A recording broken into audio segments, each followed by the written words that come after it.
Mishra study Naugachia में आपका स्वागत है। पहला प्रश्न आपके सामने में ये है कि भारत के साथ व्यापार करने का चार्टर महारानी एलिजाबेथ द्वारा कब दिया गया? तो यह दिया गया था आपका ऑप्शन नंबर बी हो जाएगा, अर्थात 31 दिसंबर 1600 ईस्वी में। नेक्स्ट क्वेश्चन है कि भारतीय राष्ट्रीय आंदोलन के प्रारंभ से ही उग्र राष्ट्रवादियों का भी वर्ग था, निम्न में से कौन नहीं शामिल है? तो इसका सही आंसर हो जाएगा ऑप्शन नंबर सी, अर्थात गोविंद रनाडे।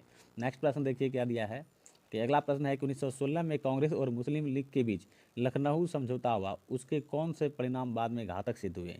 इसका सही आंसर जो है आपका हो जाएगा ऑप्शन नंबर सी, अर्थात कांग्रेस द्वारा मुसलमानों के प्रति संतुष्टिकरण की नीति का आरंभ।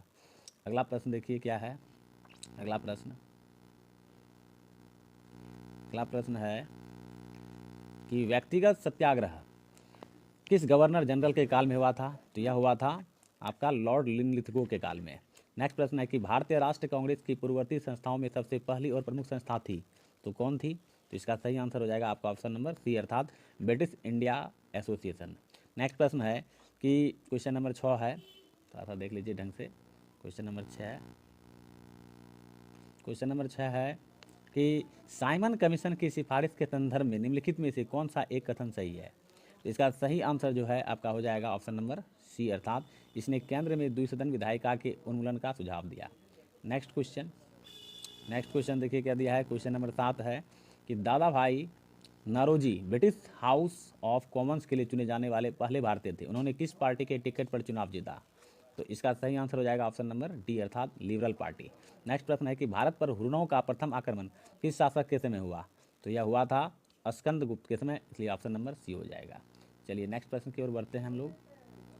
आगे देखिए क्वेश्चन नंबर 9 है कि एहोल अभिलेख किस शासक से संबंधित है? तो एहोल अभिलेख जो है वह आपका पुलकेशिन द्वितीय से संबंधित है। नेक्स्ट प्रश्न है 10वां नंबर के सत्यमेव जयते किस उपनिषद से संग्रहित है? तो सत्यमेव जयते जो है यह आपका मुंडकोपनिषद से संग्रहित है। नेक्स्ट क्वेश्चन है कि महावस्तु महात्मा बुद्ध का जीवन वृत्तांत है, इसका संबंध किस शाखा से है? तो इसका संबंध जो है महायान शाखा से है। नेक्स्ट प्रश्न कि अकबर द्वारा बनाए गए उपासना भवन का नाम क्या था? तो अकबर द्वारा बनाए गए उपासना भवन का नाम था इबादत खाना। चलिए अगला प्रश्न देखते हैं क्या है। अगला प्रश्न है कि सुप्रसिद्ध संगीतकार तानसेन और बैजू बावरा किसके शासनकाल में थे? तो इसका सही आंसर होगा आपका ऑप्शन नंबर सी, अर्थात अकबर। क्वेश्चन नंबर 14 है कि न्यू कैसल पोर्ट जो दुनिया का सबसे बड़ा कोयला निर्यातक बंदरगाह है, यह किस देश में स्थित है? यह स्थित है आपका ऑप्शन नंबर बी, अर्थात ऑस्ट्रेलिया में।